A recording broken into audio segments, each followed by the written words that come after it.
khotbah kita pada hari ini, Minggu 28 Agustus 2022, sesuai dengan perikope yang telah ditetapkan dari sinode, terambil dari surat Matius pasal 16 ayat 21 sampai ayatnya yang ke-28.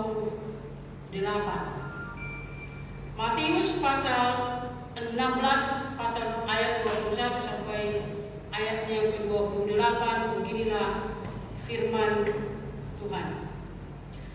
Pemberitahuan pertama tentang penderitaan Yesus dan syarat-syarat mengikut Dia. Sejak waktu itu, Yesus mulai menyatakan kepada murid-muridnya bahwa Ia harus pergi ke Yerusalem dan menanggung banyak penderitaan dari pihak tua-tua, imam-imam kepala, dan ahli-ahli Taurat, lalu dibunuh dan dibangkitkan pada hari ketiga.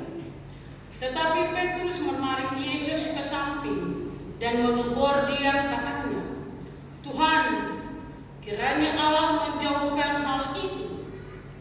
Hal itu sekali-kali takkan menimpa Engkau." Maka Yesus berpaling dan berkata kepada Petrus, "Enyalah iblis, engkau suatu batu sandungan bagiku, sebab engkau bukan memikirkan apa yang dipikirkan Allah, melainkan apa yang dipikirkan manusia." Lalu Yesus berkata kepada murid-muridnya, "Setiap orang yang mau mengikut Aku, ia harus menyangkal dirinya, memikul salibnya, dan mengikut Aku. Karena barang siapa mau menyelamatkan nyawanya, ia akan kehilangan nyawanya. Tetapi barang siapa kehilangan nyawanya karena Aku, ia akan memperolehnya. Apa gunanya seorang memperoleh seluruh dunia tetapi kehilangan nyawanya? Dan apakah yang dapat diberikannya sebagai ganti nyawanya? Sebab Anak Manusia akan datang dalam kemuliaan Bapa-Nya, diiringi malaikat-malaikatnya. Pada waktu itu Ia akan membalas setiap orang menurut perbuatannya.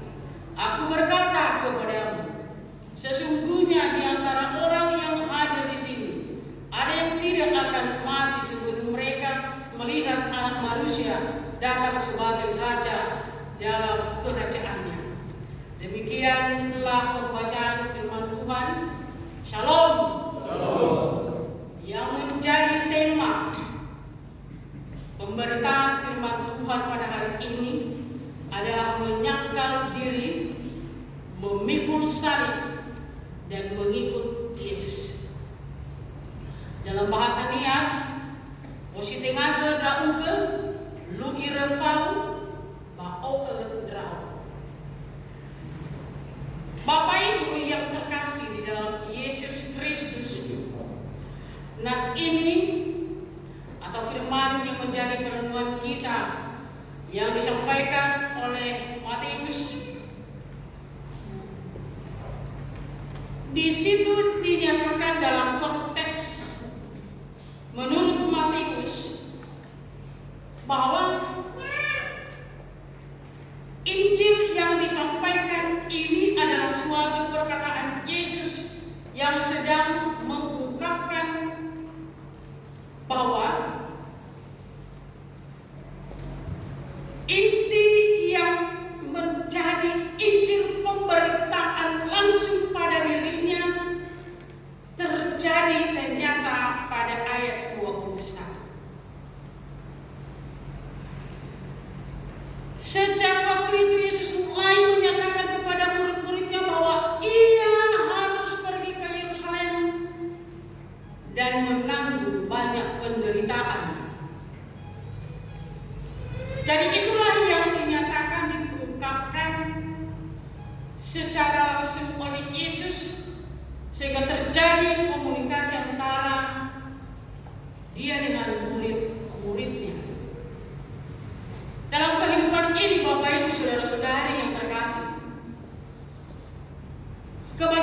kita harapkan adalah kesenangan.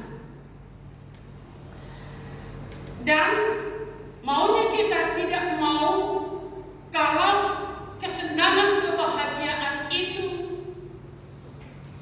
selalu lalu dalam kehidupan kita. Karena yang kita harapkan adalah supaya kesenangan kebahagiaan itu selalu itu yang dihidupkan di setiap hidup kita. Dan mungkinkah itu harapan kita? Jadi inilah yang menjadi satu teguran di dalam kehidupan Petrus. Boleh dikatakan seorang Petrus sebagai murid Yesus. Kita mengatakan di sini dia adalah kakak dari yang lain. Dia memiliki keberanian dan dia juga memiliki yang disebut dengan sifat ceplas-ceplos. Dan selalu cepat bereaksi apa yang dia dengan dihadapi pada saat itu. Demikianlah yang menjadi perkataan Yesus ketika Petrus ini hanya memikirkan kesenangan hidupnya di dunia ini. Jadi ketika Yesus menyampaikan apa yang menjadi hal yang dialaminya ketika dia pergi ke Yerusalem, Petrus dengan cepat-cepat dia menarik ke samping Yesus dan menegur, Tuhan, kiranya Allah menjauhkan hal itu. Hal itu sekali-kali takkan menimpa engkau. Pada ayat 22. Ya. Jadi pikirannya hanya fokus pada kehidupan secara manusianya. Itulah yang dikatakan oleh Yesus. Yesus merespon dia. Yesus berpaling dan berkata kepada Petrus, "Enyahlah iblis." Timbul pertanyaan kepada kita, mengapa sampai Yesus berkata seperti itu? Ya. Kita tahu bahwa Yesus penuh kemuliaan dari Bapa di surga, bahwa Dia adalah Tuhan. Dia sudah mengetahui perilaku dan prinsip daripada Petrus ini, Bapak Ibu, bahwa di dalam hidupnya sebagaimana telah disebutkan pada pembacaan tadi, engkau hanya memikirkan hidup kemanusiaan, tetapi apa yang dipikirkan oleh Tuhan tidak tercerna dalam kehidupanmu. Jadi mungkin saja kuasa iblis itu telah menguasai kehidupan Petrus pada saat itu. Makanya Tuhan Yesus menegur dia, "Enyahlah iblis." Mungkin iblis yang menguasai kehidupannya, bisa saja diperalat karena kuasa daripada iblis itu terlalu hebat. Banyak cara, banyak metode yang dia pakai pada saat-saat kita dalam kesulitan atau apa yang menjadi aktivitas di dalam kehidupan seseorang. Dan inilah yang dikatakan oleh Yesus, ya, engkau suatu Tuhan bagiku, sebab engkau bukan memikirkan apa yang dipikirkan Allah, melainkan apa yang dipikirkan manusia. Itu anggapan daripada Yesus bahwa kehidupan Petrus itu hanya memikirkan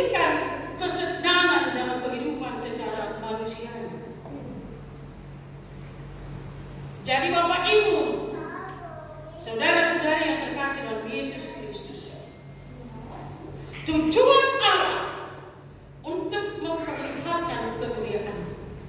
Makanya lewat tema pemberitaan pada hari ini ada 3 poin yang sangat penting. Bagaimana seorang murid Yesus dan seorang yang mau mengikut Yesus harus menyangkal diri. Menyangkal diri. Apa itu menyangkal diri? Bahasa Nias mengusitenago Allah. Ya.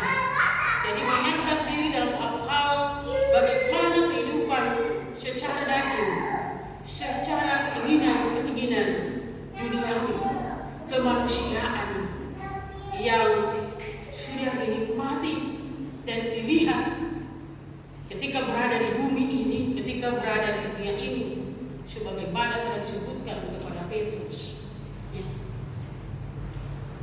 Jadi itu harus disingkirkan, dilepaskan kalau mau hidup di dalam Kristus, kalau mau mengikut Yesus. Apa yang menjadi halangan kehidupan secara keinginan tujuan hidup di dunia ini, ketika mau mengikut Yesus, harus dilepaskan, menanggalkan semuanya itu. Dari sistem kenikmatan dan sebagainya, ia menjadi kenikmatan indah dalam dunia ini. Dan kedua, memikul salib. Bagaimana kita memikul salib apapun yang dihadapi dalam kehidupan ini untuk meraih hidup kebenaran dalam kehidupan Kristus. Ya. Tantangan apapun yang menimpa kehidupan kita harus kita terima dan hadapi demi Kristus. Kalau kita rela hidup di dalam Kristus, sebagaimana telah dikatakan dalam pembacaan tadi, apa yang sudah disampaikan kepada murid-muridnya oleh Yesus Kristus, kalau engkau mengikuti aku, dan dia berkata dari ayat 25 menjawab, karena barang siapa mau menyelamatkan nyawanya, ia akan kehilangan nyawanya. Seandainya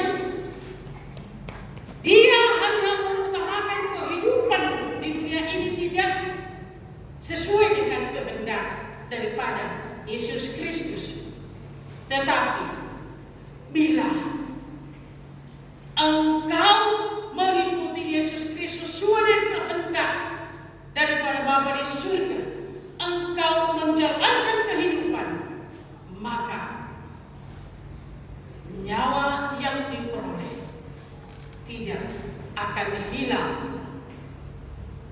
walaupun nyawa hidup mati.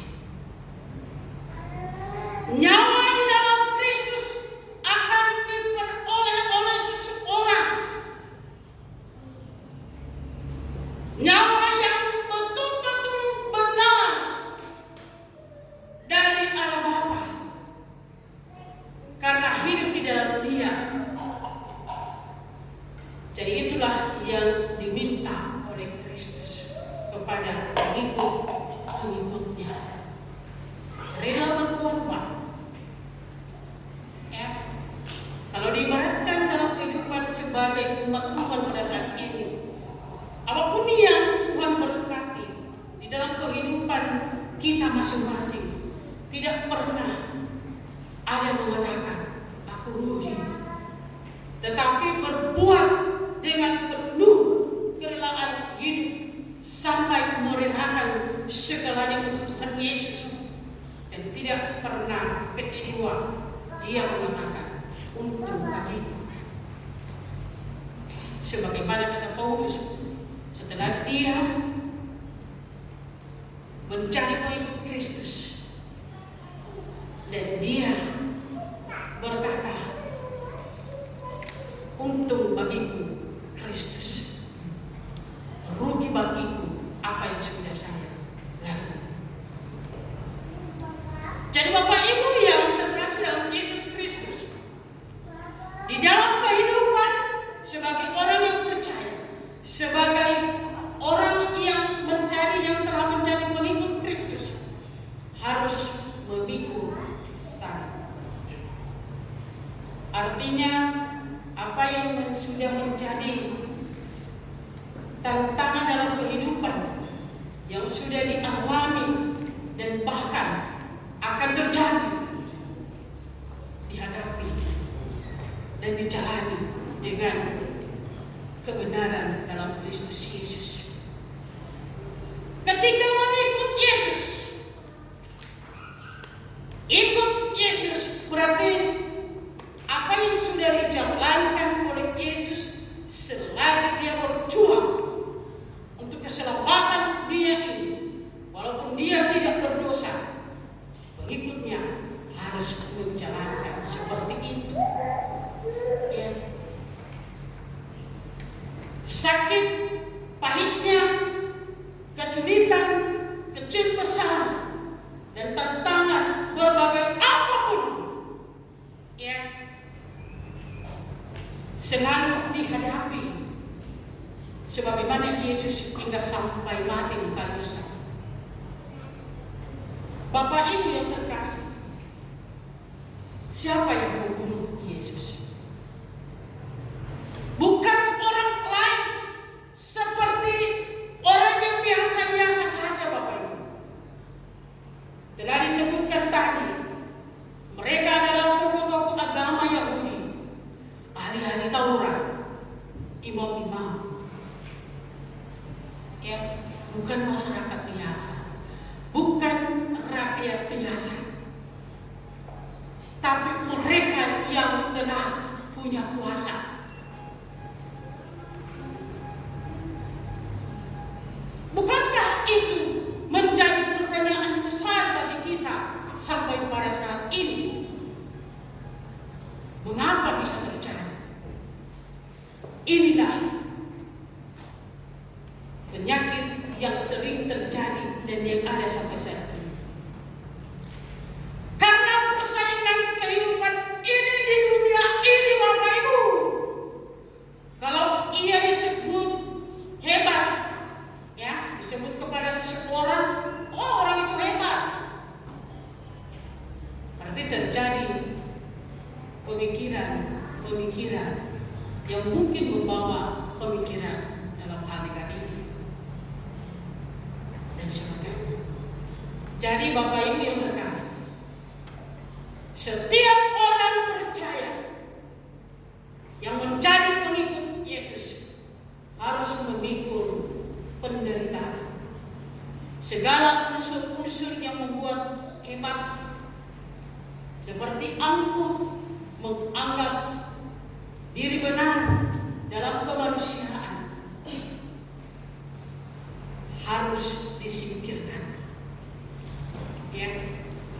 Tetapi mengorbankan diri demi Kristus, apa yang sudah dinyatakan oleh Yesus Kristus, dia transparan, jujur, terbuka kepada murid-muridnya, apa yang terjadi dalam kehidupannya, apa yang dia alami, ya. Dan dia juga memberikan respon solusi yang terbaik demi mengoreksi diri sendiri. Contohnya tadi kepada Petrus. Walaupun Petrus ini pada akhirnya dia takut menghadapi apa yang sudah terjadi di dalam diri Yesus pada waktu Yesus menderita mati di kayu salib. Tetapi pribadinya sebelumnya adalah berani 88% marah, ya, mengakui bahwa dia tidak pernah jauh dari Yesus. Apapun yang dia alami,